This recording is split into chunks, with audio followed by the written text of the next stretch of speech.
ভাইজান আসসালামু আলাইকুম। ওয়ালাইকুম আসসালাম ভাই। ভাইজান কি অবস্থা চালের দাম? আলহামদুলিল্লাহ ভাই, চালের দামটা গত 10-15 দিন ধরে চালের বাজারটা ঠিক ছিল।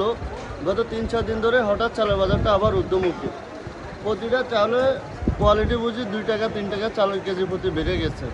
যে মিনিকেট বিক্রি করছে আগে 78 থেকে 80 টাকা, সেটা এখন 80 থেকে 82-84 টাকা বিক্রি করা লাগে কোয়ালিটি বুঝতে।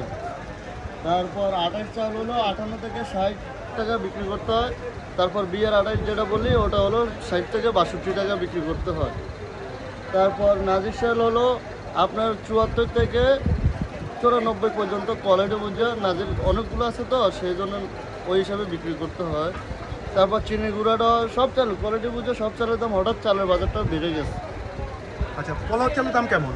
কলার চালটা 110 থেকে 20 টাকা কেজি। এটা কি রোজা উপলক্ষে বাড়ছে না এমনিতেই নর্মালি যে বাড়ে ওরকমই?